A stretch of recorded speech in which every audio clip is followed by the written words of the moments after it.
Hello, I'm your host, Peter Komendowski, and welcome to Surviving Bad, where we explore Iowa stories of survival, hope, and inspiration. Today we've brought in a couple of experts to talk about vaping, clearly a new risk to Iowa youth that may be reaching epidemic proportions. Let's meet our guests. There'll be prevention specialist Jeffrey Myers from the Area Substance Abuse Council in Cedar Rapids, and Dr. Thomas Gross of the University of Iowa and the American Lung Association, whose practice focuses on the diagnosis and management of lung cancer and other smoking-related diseases. Welcome to the show, gentlemen. Thank you. Doctor, that was a mouthful. Lung cancer and other smoking-related diseases. We never associate vaping with the problem.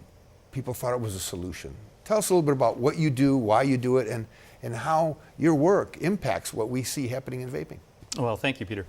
So I've been a physician for over 35 years and a lung doctor for over 30 years now. And one of the things that struck me in my profession is how many of the diseases I help people with are either caused by or exacerbated, made worse by things they're exposed to in their environment. I'm here today representing the American Lung Association, a large national advocacy group fighting for clean air and lung health. In fact, this obnoxious bright blue color I'm wearing is turquoise, which is our signatory color for our Lung Force movement, which is for lung cancer awareness. Which So I think like ties the new pink. The new pink. The new pink. Turquoise Okay. is the new pink. And one of the early catchphrases of the Lung Association that really hooked me was that when you can't breathe, nothing else matters. So it sort of stoked a passion, if you will, in me for smoking-related lung diseases, since most of these are preventable. And that's where I get so angry and so frustrated with the vaping movement, the e-cigarette movement, as a way to sort of get around the fact that cigarettes cause much of the lung disease we see in this country. That's where I'm coming from. Now, Jeffrey, you see another side of the coin, and you're heavily involved with prevention. What brings you to the table today? Yes, I've been with the Prevention Department of ASAC, Area Substance Abuse Council, for 5 years now, just over. We're an area that serves large portions of eastern Iowa, so Clinton, Jackson, Jones, Lynn, Benton County. And our focus is, of course, on prevention. And when you want to prevent substance abuse, you focus on youth. So you look at youth trends. And one of the trends that we've been seeing a really stark rise in, especially this past couple of years, has been with these e-cigarettes, these vaporizers that teens and even preteens are using. And what we want to do is we want to make sure that adolescents especially understand the risks involved of using. For sure. Doctor, how would you categorize these risks, and how do we make that distinction between what we grew up learning as being bad about smoking, but now we may have to learn about vaping? Well, I think there's sort of two ways I look at it. One is, one of the bad effects of smoking is that you're inhaling sort of what we call incomplete combustion particles, so smoke. So like campfire smoke in essence, which contains all kinds of chemicals and things that are bad for you. But within that mix is also a drug, nicotine, which is the product that contributes to the addiction of smoking. These newer devices, e-cigarettes and vaping pens, are really designed to both mimic the ceremony of smoking as well as deliver that addicting drug, nicotine. And so it's just another way to raise a generation used to socially acceptable use of a drug in our society that we believe causes many of our health effects, ill health effects. Well, when I grew up, obviously in the midst of, well, not actually as an adult, a large movement that said smoking is bad. And we sort of got that. But we see a lot of people saying vaping is not bad. Jeffrey, are you running into this in your work? Oh, absolutely. You know, in prevention, we have a phrase that we use a lot of time called perception of harm. So simply means if youth don't feel something's going to hurt them, they're more likely to use it. So when it comes to e-cigarettes, you have very low perception of harm. Or you have a lot of teenagers saying, well, this isn't a cigarette, this is safer, this is water vapor. These are terms that they use. And then we're also in sort of a perfect storm in that they're widely available. So they're easy to get, and you have low perception of harm.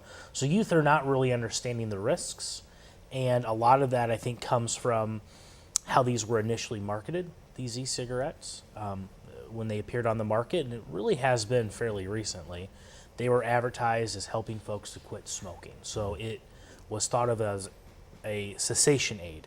And that hasn't completely gone away, even though it's not true, even though we know you're actually more likely to start smoking from using a vaporizer than actually to quit. But youth have this in their head. And so because of that, we see widespread use. We see a really stark increase. You know, you look at the state of Iowa as an example, we have what we call the Iowa Youth Survey. So this is done throughout the state. Many districts participate. It's voluntary, but we have a good participation rate. We look at 6th graders, 8th graders, and 11th graders. So just a couple years ago, the 2016 survey, current use of juniors was at 8%. Right now, we're at 23% of juniors that are current users, meaning on any given day you would expect that percent to have used within the past month. So that's a 60% increase. Well, thank you for sharing that. Yeah. And when we return, we're going to talk with our guests about some of the challenges faced when science meets marketing and a popular craze becomes a serious health risk. Vaping. You don't want to miss this.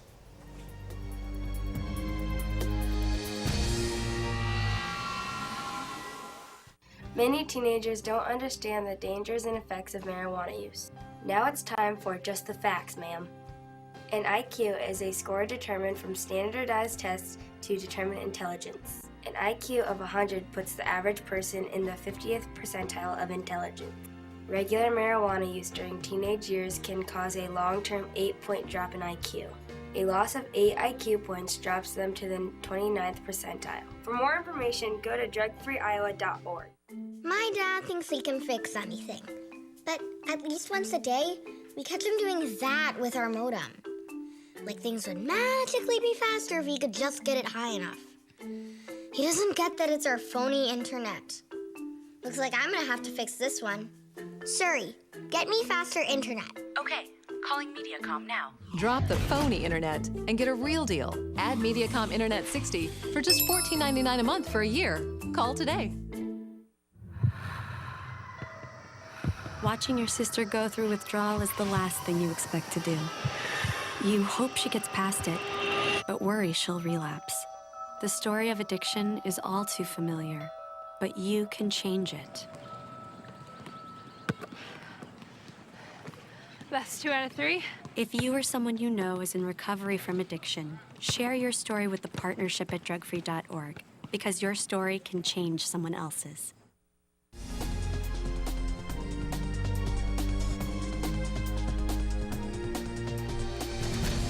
Welcome back to Surviving Bad. I'm your host, Peter Komendowski, and we're talking about vaping and how out of control this problem is in Iowa. Doctor, this is an important issue. Tell us, we should be looking at vaping like we looked at cigarettes? I mean, are the risk factors as powerful as what we were led to believe about smoking? Well, I think the parallels in the development of the vaping inhalation industry are very similar to what we saw with cigarettes. And so my big fear is that we're going to relearn this evil all over again. Certainly in cigarette smoke, there are innumerable particles and chemicals and toxins that are clearly not good for your health. They cause cancer, they cause obstructive lung disease, they cause chronic bronchitis, they affect your heart, they affect your blood pressure. The newer electronic delivery devices market themselves as safer because they've eliminated many of these large particles. In reality, there are dozens, if not hundreds, of chemicals that come out and I hate to use the term vapor, it's actually a poor term. What comes out of an e-cigarette or a Juul device, as we'll talk about later, what comes out of a vaping pen is an aerosol. So it's a very complex mixture of particles, droplets, and chemicals suspended in the air. There's a list up on your screen there, a graphic that shows the innumerable chemicals that have been found in many of these e-cigarette effluents, many of which are on the CDC's and the Environmental Protection Agencies and the FDA's watch lists as chemicals we need to avoid in our environment. And when we're vaping, we're inhaling these in our lungs. Absolutely. And not only inhaling them in your lungs, many of them are absorbed directly into your body. I mean, the lung is a very complex organ with a very large surface area, if you will, and so it can absorb many chemicals directly into the bloodstream. So you're not affecting only your lungs, you're affecting the rest of your body as well. What about secondhand? So secondhand vaping, not as well understood as secondhand cigarette smoke, but there was a time when we thought secondhand cigarette smoke was harmless, and that clearly isn't true. And so I think we're going to learn very quickly that these chemicals not only enter your lung, but many of them exit as well, so that what you breathe out, I breathe in. There's a famous quote out there, no one can really attribute it to a specific person, but your individual right to swing your arm ends at the tip of my nose. And I don't want to breathe in what you're breathing out. That's an excellent point. So now we have this basically dangerous chemical where the path sort of repeats what happened with smoking, but there's some unique twists today. Jeffrey, this whole idea of like juuling and all these paraphernalia, tell us what's happening here and what you see with your clients. Yeah, when you look at the devices themselves, when they first came out, I would say they're sort of corny looking, right? They were meant to mimic the actual design of a cigarette. Now we've noticed over the years, that they've gotten sleeker. The colors that they use are meant to evoke youth appeal. And they've gotten to where they're much easier to conceal, and they don't necessarily lend itself to someone thinking, hey, it's an e-cigarette. So the graphic the audience is seeing there is a Juul. And this is about 70% of the market right now when it comes to e-cigarettes. So it's had a 270% jump here recently in popularity. It's huge. Most of these cigarettes right now are being sold as Juul. And the Juul can pass for a USB drive. You can, of course, plug it in and charge it that way. But someone that's not in the know would see something like that and they wouldn't know exactly what it is. The Juul specifically has other concerns, especially as it relates to nicotine content. What we know with the Juul, which of course is most popular with high school students and even some middle school students, unfortunately, is the nicotine content is just huge.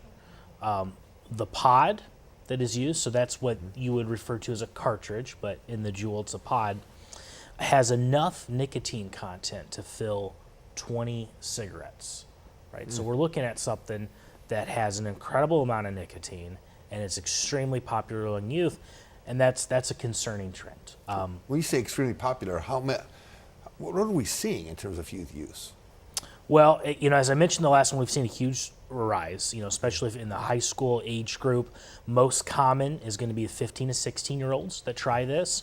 Of that group, when you look at juniors, 23% in the state of Iowa, what we call current users that have used in the past 30 days. Now, to contrast that, if you look at traditional cigarettes, the last numbers we have are 3%. Right, so think about that. This is totally overtaking it. This is, even nationwide, this is overtaken traditional tobacco use. This is the thing of the future. And doctor, what are we seeing in terms of a correlation between vaping and tobacco use? It's clear in adults that almost no one vapes only, so that most people that use an electronic nicotine delivery device also smoke cigarettes, even though many of them try and use them as a cessation device. They're no more successful than most of our cessation device, which unfortunately is not very good. In the youth, the jury's still out, but it appears that if you start vaping, you're far more likely to switch to cigarettes at some point in time. Cigarettes, fortunately or unfortunately, tend to be cheaper at this point in time. One of the things that strikes me is this youth use seems accidental, but it's not. I think if you follow the money, as I'll say, most of the companies involved in promoting or now purchasing the more popular electronic cigarette and vape pen devices are big tobacco companies. And I think if you go back to the Master Tobacco Control Act back in 1998, where attorneys generals from about 45 states in the country sued the tobacco industry to recoup health care costs because we finally as a nation came to accept the fact that cigarettes caused much of our disease. You got a glimpse into their internal workings and internal documents. And this is 20 years ago. And what they said was they lay out all the argument how most people who smoke cigarettes start as a teen. And their final quote was, "The future of our industry is the American high school student." That was 20 years ago. This is not accidental. Well, we have a lot of great points. Thank you for sharing that. And when we come back, we're going to take a closer look at how vaping is connected to dangerous outcomes with high levels of nicotine use, as well as a potential correlation with increased youth marijuana use. You don't want to miss this. We'll see you after the break.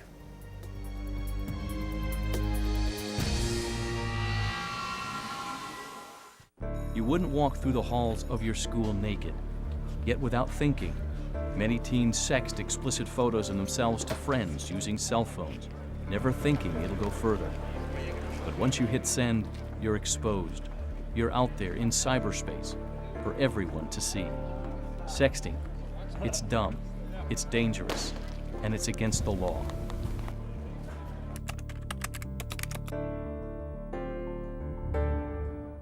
My mom thinks hashtags are something you eat with eggs. She legit has a meltdown every time her phone updates. Last week, she asked me to explain chat snap. So of course, she chose the absolute wrong internet provider, and now we have the slowest internet ever. Escape Planet Slow and get a real deal. Add Mediacom Internet 60 for just $14.99 a month for a year. Call today.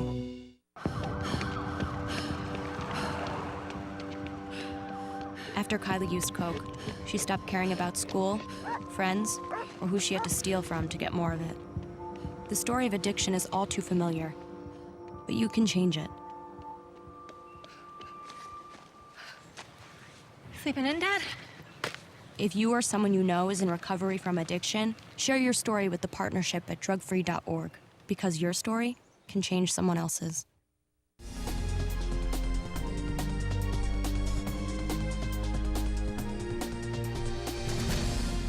Welcome back to Surviving Bad. I'm your host, Peter Komendowski, and we're talking with Dr. Tom Gross and prevention specialist Jeffrey Myers about vaping. Now, it may be connected to increased drug use, but also what we're realizing is that nicotine is in itself a very powerful drug that's affecting our kids adversely. Join us now as we continue this conversation. Doctor, how does nicotine work in the system, and why is it so dangerous to youth? So nicotine is a very potent chemical. It has many physiologic effects. It increases your heart rate, it increases your blood pressure, it stimulates the brain in a way that is very complex, and we learn more about it all the time. And that's why people tend to use nicotine, is it kind of gives them a boost, if you will.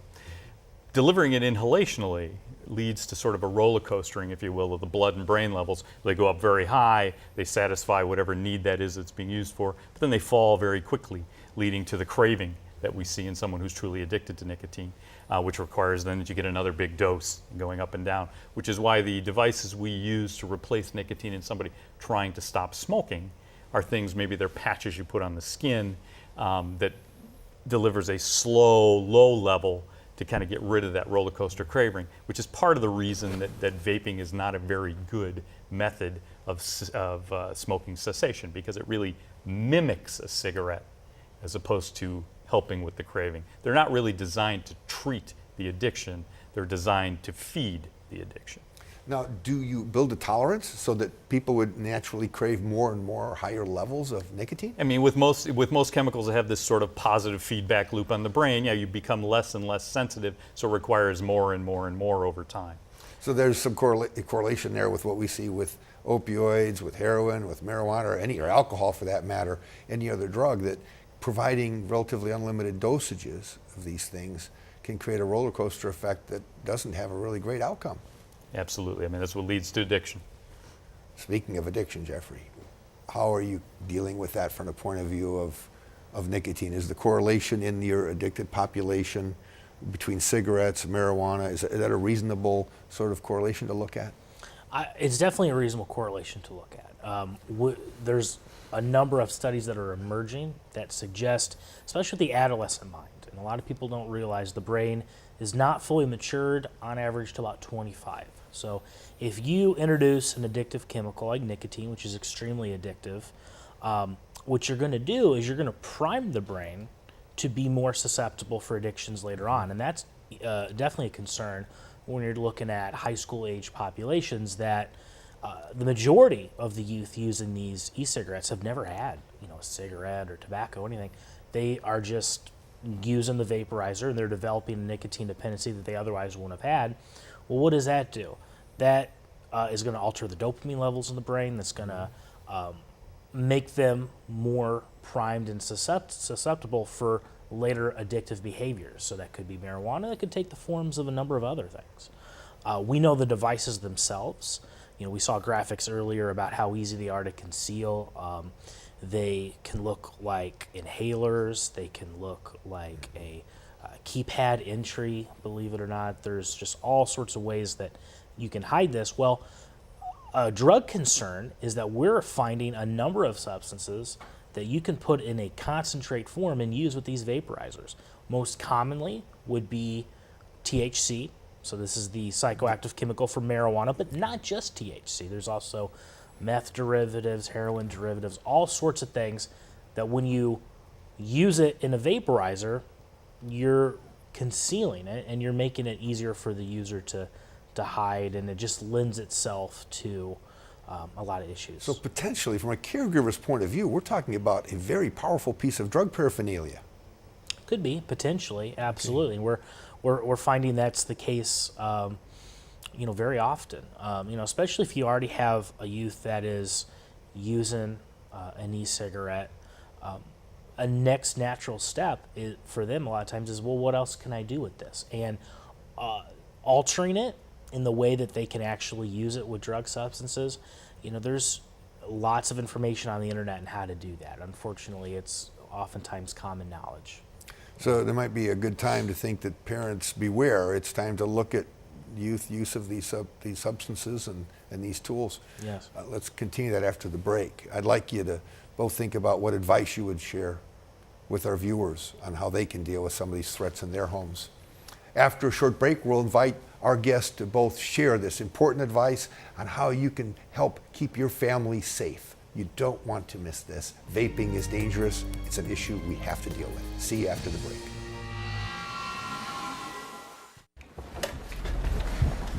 Right through there. You have to help her. Help her. Hey, Sam, can you hear me? Looks like an overdose. Do you know what she was taking? She doesn't do drugs. Her friends don't do drugs. No, listen, we're just trying to save your daughter's life. Any idea? Okay, listen. Going to the movies, son. See you later. Bye,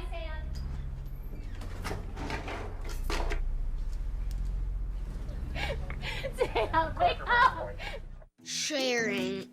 I don't mind it when there's enough to go around. Toys with Charlie? Okay. My mint ice cream? Fine. Our slow internet with my whole family at the same time? That's pushing a man too far. Get unlinked and get a real deal. Add Mediacom Internet 60 for just $14.99 a month for a year. Call today. I thought texting friends on her cell phone was harmless. But there she is, our daughter, topless for everyone to see. I'm so embarrassed for her. I can't even imagine what she must be feeling. How did this happen? What was she thinking? Someone sent our teenage son a photo of a naked classmate. If he forwards it, it's a crime. Our son committing a crime? I had no idea. And he could be labeled a sex offender. Tell your teen, sexting is a crime. My dad thinks he can fix anything. But at least once a day, we catch him doing that with our modem. Like things would magically be faster if he could just get it high enough. He doesn't get that it's our phony internet. Looks like I'm gonna have to fix this one. Siri, get me faster internet. Okay, calling Mediacom now. Drop the phony internet and get a real deal. Add Mediacom Internet 60 for just $14.99 a month for a year. Call today.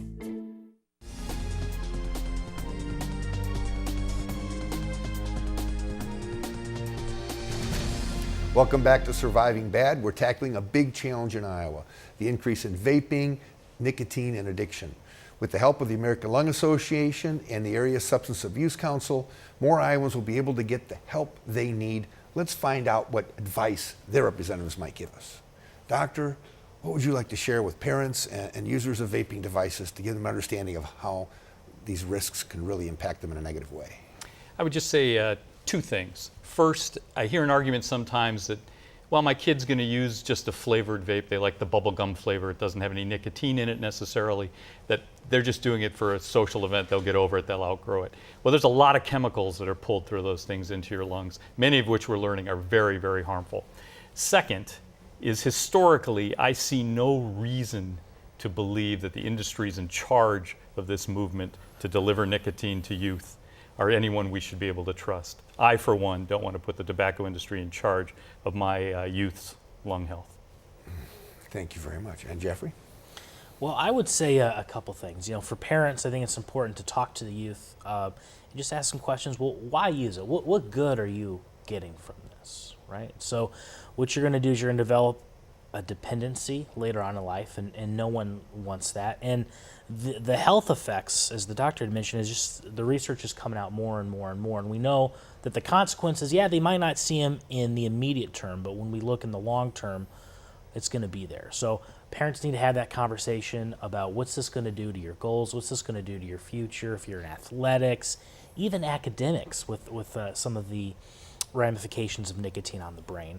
And then also just being aware of what these devices look like and how prevalent they are, so then you know what to watch for and what to see.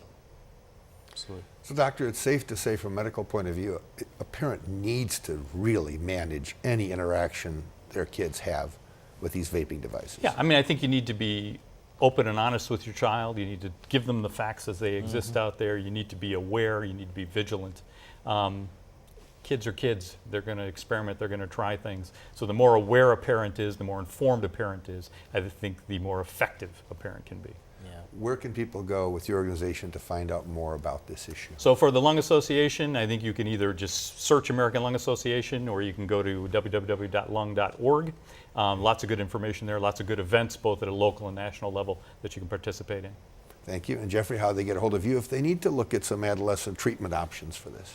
Yeah, so ASAC, we do quite a few things when it comes to treatment and prevention.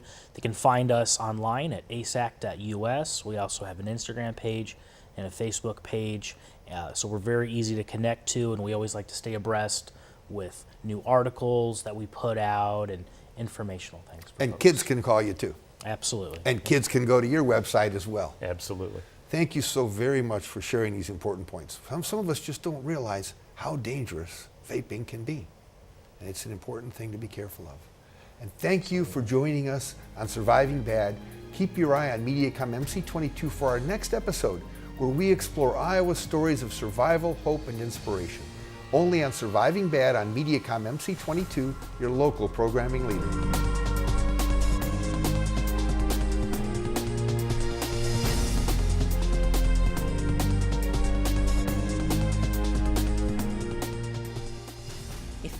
Or someone you care about are looking for help with treatment or recovery, there is help out there. Please visit these sites.